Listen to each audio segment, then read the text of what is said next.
What number is this? This will be 21. Yeah. I decided I was going to do this when I had my birthday. Yep. And so it's been 21 weeks since I turned 49. We do these I things like to it. entertain ourselves, I know, don't we? I know. Yeah, life would be boring if we didn't try this sort of stuff. I was sitting at the bar about a year ago with Scott Perry having a drink, and this gentleman joined us. And I knew when I started this little project, when the opportunity arose for me to reach out to him, I was going to take it. And I got that opportunity to ask him all about what he does, because I know he's not always here. You're about to find out about that. And it ends with me recapping on a quote that I learned from him during the chat that's now living rent free in my head, because I think it's awesome. You got to wait, just see what that is. This is Leif, and that's the problem. I was going to start with that and ask you about your name, because it's spelt weird in a way where my brain always jumps to go lay, and it just throws it out there. But it is an interesting one. It's one that I know for people that have unique names, it's when you're growing up as a kid, I think it sometimes gets frustrating when people don't say it correctly. Yep. But as I've gotten older, I realize it's actually, I like the fact that I do have a unique name now, and people tend to remember it. There's not a lot of Leifs around. Yep. There's a few, and some of them pronounce it differently actually. So yeah, it's not like I'm a movie star or anything, but sometimes you can just introduce yourself on a one name basis and people remember that. So if you're a John or a Paul or whatever, you don't sort of have that luxury. I wanted to start, look, because I've never met a Leif before, and names are interesting to me, not only where they come from, stuff like that, but I'm Adam. I've got the most original OG name in the world, so I think everyone's name is a bit interesting to me. You do something that's, I think, a part of most boys' dreams, which is you've got to play with aircraft along the way. I saw that you've done 20 years at Qantas, and now you're playing with one of the most biggest quality known brands in the world. Tell me how you started. Where did you start in a job? Yeah. So, well, I've been in aircraft maintenance for 25 years. Yep. Started an apprenticeship with Ansett. Young people don't even know who Ansett No. are anymore, but got a break. But if I go back to when I was a kid, I loved airplanes and aviation. I think a lot of people who are in aviation have that interest when they're kids. And I wasn't sure how I was going to, where that was going to take me. Like when you're 10 or 12, you're not thinking about career paths and all that sort of thing.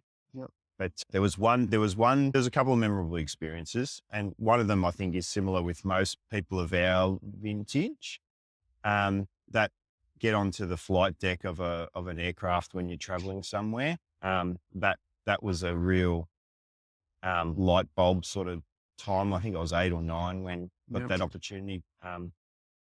Something that doesn't happen anymore, I understand. No, it doesn't happen anymore, and kids don't have that opportunity, which is a real shame. So we have to, our industry now, we have to sort of generate interest in other ways.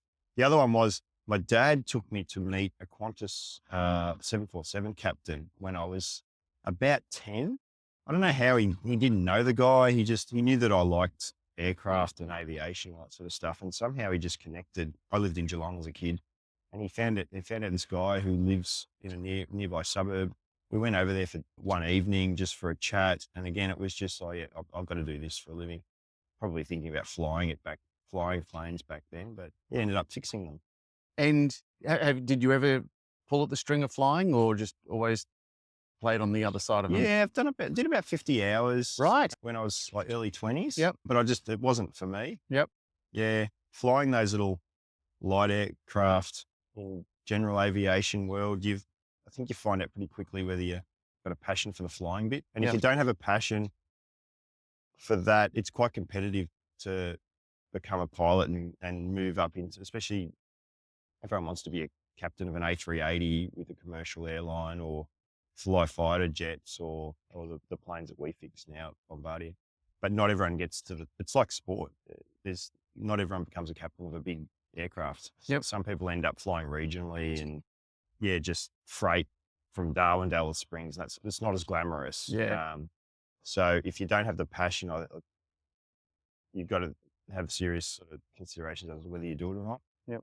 I just thought I love aviation, but I think there's another pathway for me. And so tell me a bit about some of that journey then as maintenance aircraft? Because I don't think your hands have touched engine parts for a while. No, no. So I wasn't all that good on the tools. I am an aircraft mechanic by trade. Yep. And so I spent a lot of time in workshops, component maintenance, so fixing. I was in fuel shop at Qantas for about 5 or 6 years. Yep. Fixing things like fuel pumps and engine fuel control units and all fuel system components and that. Spent some time on some engine lines, which are pretty cool machines. But probably 6 or 7 years into my journey with Qantas engineering, I was there for 18, 19 years. I got a couple of opportunities to fill in sort of lower management leadership roles. I was called a business advisor, I think the first chance I had. And that was, that sort of ignited the passion for working with a team and helping to lead a team and trying to maximize potential of people and that sort of stuff. So it's just grown from there. Yep. And then I think when I first met you a couple of years ago, you were at a big organization called Aviation Australia. That's right. Yep. What were they? I'd never heard of them, but turns out they're massive. So what do they do? Yeah. So they're the biggest provider of aircraft maintenance training in the country. Right. Queensland government owned company. Yep. That's just spread all over Australia now. And they do have a footprint in some overseas locations. The reason I ended up there, I was looking after apprentice training at Qantas. And you might think, oh, is that a job looking after apprentices? But when I started that role just in Melbourne, the team that I was looking after, we had 120 apprentices based down there. So it was a full-time job for a couple of people. And I think they had about 300 apprentices at the time nationally. Wow. So I sort of was in that world for about 10 years. And I'd sort of developed my own thoughts about how I thought training should be in aircraft maintenance world. And Aviation Australia being the biggest training provider, they had the technical training manager role, which is one of the senior roles there. Quite an influential role. And I thought, well, I'll put my money where my mouth is and try and implement some of my ideas at a national industry-wide level rather than just in a single company. So that's why I took the plunge to leave Qantas at the time. Yep. And it turned out that way. I met a lot of great people outside of the Qantas bubble. Qantas is like it's its own ecosystem, but it still is only one company.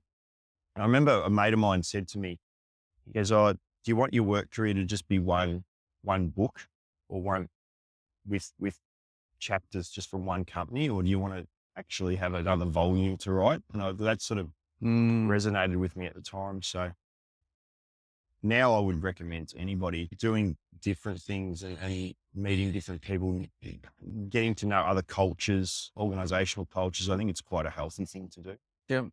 Yeah. So that was a good role actually. And you've landed at a nice big global brand now. Tell us about that. Yeah. So Bombardier is the company that I work for now. French Canadian would be the best way to describe it. They're based in Montreal. Yep. And I feel like it's another stage in my evolution in this industry. I've been really fortunate to meet a lot of people around Australia in the roles that I'd had up until now. But this one I'm starting to meet. It is really a global brand. And yeah, it's whilst Canada and Australia have some similarities, there's also some cultural differences. And that's been really interesting. I've only been there for 4.5 months, but it's been nice to learn that different parts of the world operate differently. Yeah. So, and for Bombardier, the company that I'm with now, they're new to Australia as well.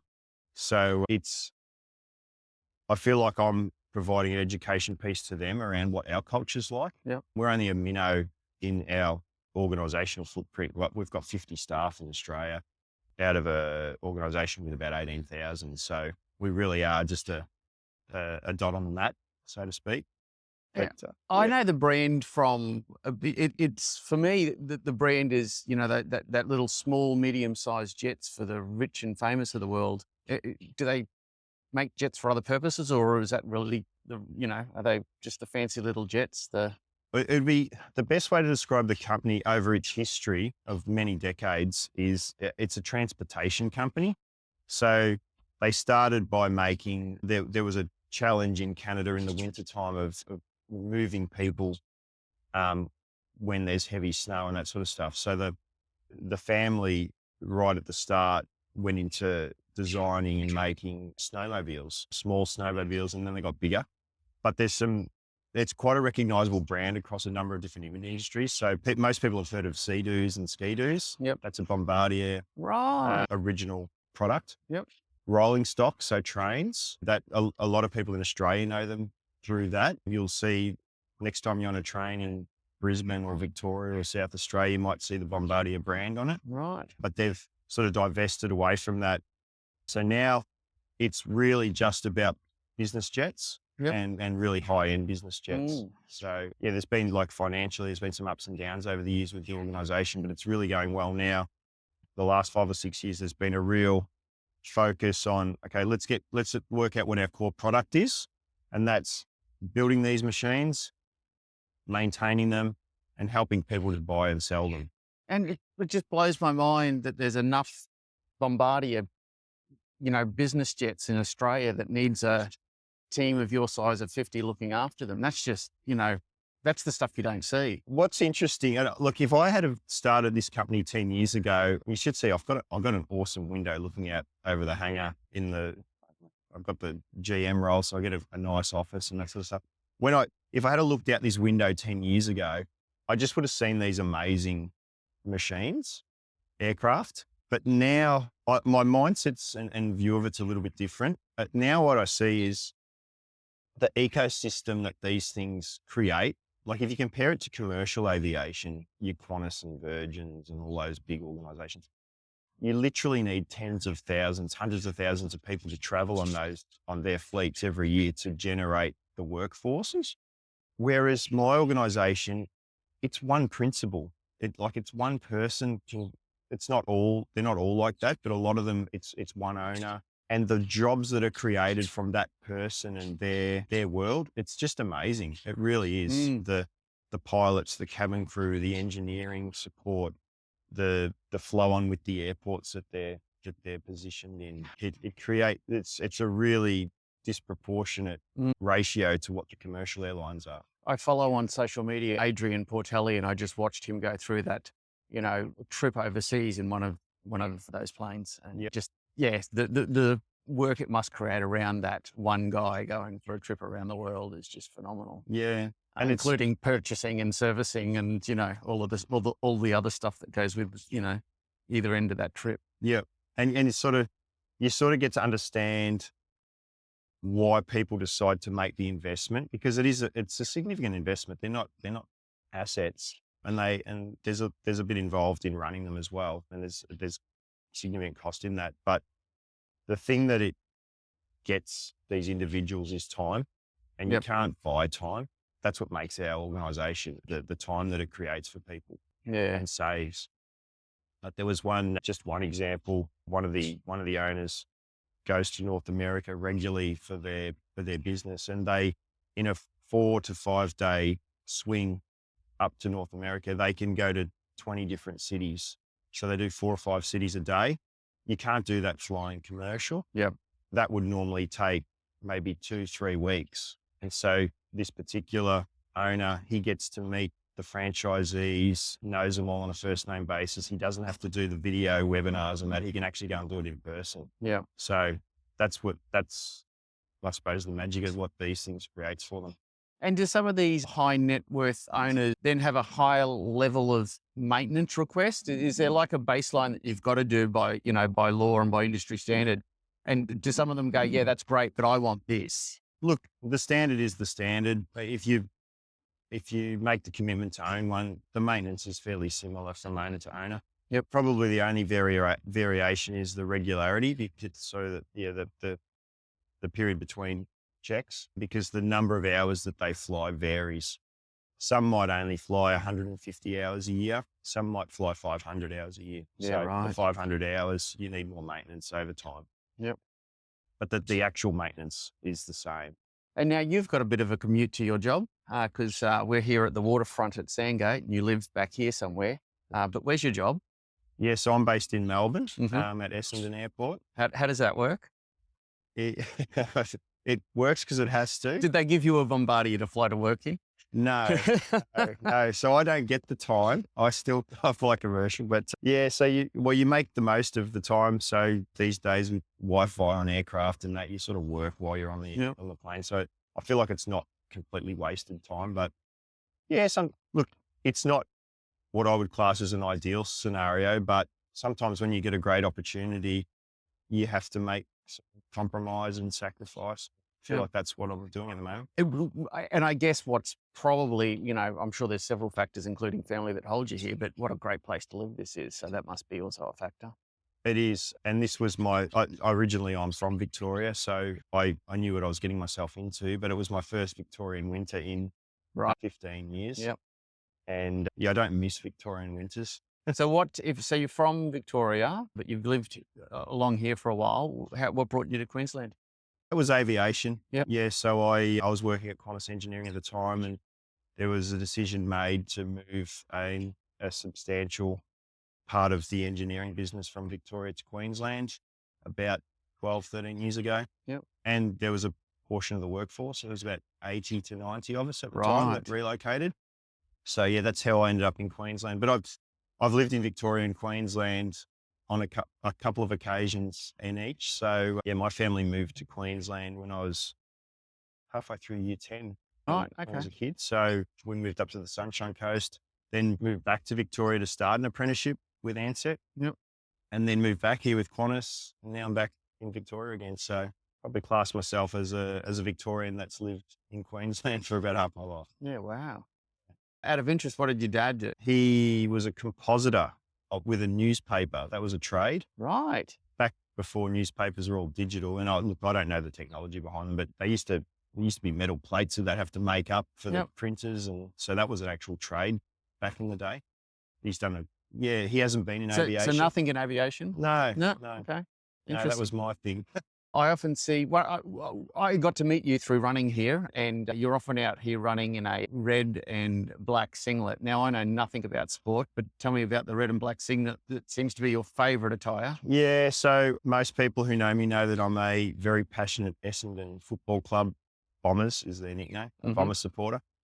And I had a very good childhood as a Bomber supporter. They were very successful, quite a few flags or premierships. And I've got one story that I quite often tell. One thing about my dad, he never shied away from asking a question. It was always like, never cost you anything to ask a question. He rang up the footy club when I was a kid. This is back on a landline days. And he said to them, we go to the football quite regularly, my son and I. I'd love for him to meet the players at some point. Would there be any chance of getting into the rooms after the game? And this was back when they were playing at their suburban home, which was called Windy Hill. And somehow he got onto the general manager or senior guy, Kevin Egan, his name was.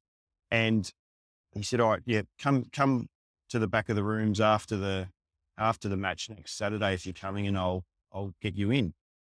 And so Essendon won. I can't remember who they played at the time. It's that long ago. We went around the back, and there was a doorman named Woodsy, one of those guys with a photographic memory. And that was important to mention. So he said, Dad weaved his way to the front and said, you could hear people yelling out Woodsy's name. So he said, Woodsy, Kevin Egan is here. He's going to get me into the rooms. My name's Gary Mawson. And so anyway, door shuts, door opens, we come through. Anyway, we meet this Kevin Egan and straight into the inner sanctum and met all the childhood heroes. And for those that are footy fans, there's Tim Watsons and Terry Danaher's and Simon Maddens and Paul Vanderhaars, big names back then. So anyway, that was a great experience. Autographs, all that sort of stuff. A few weeks later, we went to another game and they won again. And Dad said, let's see if we can get into the rooms again. So we did the same thing.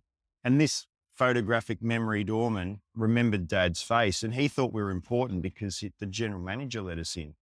So we got in again. And this kept going on for about 5 or 6 years. Oh, wow. Yeah, like 5 or 6 times a year, we'd get into the rooms after the game. So like some of the players knew my dad on a first name basis. So I love telling that story. So they're in my DNA now. Yep. Unfortunately, because they haven't been very successful for a long time. But so now I wear the footy jumper when I run. I don't know why I did it at first. It's a nice, easy top to run in. But when I got into marathon world, did a few marathons. I wore it once. I think it was on the Gold Coast for the Gold Coast Marathon, and regularly through the run, it's a very identifiable top. I'd have people yelling out, "Go Bombers," and "Go Pies," and that sort of stuff. And it actually took me off the pain of the running. Yep. So just for a joke, I started wearing it again and again and again. And then it sort of almost become like a trademark. And it like amazing, like I've done a New York marathon, a couple of Bostons. There'll be a random Aussie in the crowd that will see the footy jumper and they'll yell out, "Go Bombers." And it's just, it takes your mind off. It puts a smile on your face. Yeah. And as you know, like you get to the 30K mark of the marathon, anything you can do to take your mind off the pain is a good thing. So yes, I just kept wearing it. Yeah. Wow. Yeah. You're a quick runner too. What's your 5K PB? I did a 16:18. Yeah, that's awesome. It was good. And that was in, I call them flats now. Yep. That's non-performance enhancing shoes as well. So I always like to mention that. What's your favorite distance? I do like the marathon. Yeah. Okay. Yeah. It's hard. Fun's not the word to describe them, but it's a battle. Yep. It's a battle against yourself, really. And it is a real sense of achievement. It's not just the day of the marathon. It's the whole lead up and the months of dedication of getting up at 4 or 5 in the morning, and especially in the winter time. Yeah, I like to tell people when they're doing marathons, the marathon's actually the easy part. The hard part is the commitment beforehand. Yeah. For weeks and weeks on end. What's next for you? You fast forward 5 years, where will you be living? What will you be doing? I'm not sure where I'll be living or what I'll be doing, to be honest. I just probably continue to look for new work challenges. Yep. I think the life balance part is important. And have I got it spot on at the moment? Well, I'd probably say no, but like I said earlier, I think that for the opportunity that I've got at the moment to work with the organisation I'm with, I think it's worth making a few sacrifices for that. But I'd like to probably get that balance a little bit better over time. Yeah. Yeah, and just trying to stay healthy. The running thing, I'm not about races anymore. I used to be about challenging the times, and now I just enjoy the Sunday run with friends, and that's probably the highlight of the week. So yeah, excellent. Thank you very much for chatting to me today. No worries, it's been great. What's the quote you said? Your dad. What was that saying? It doesn't cost you anything to ask a question. Doesn't cost you anything to ask a question. I like that. I think I've inherited that myself.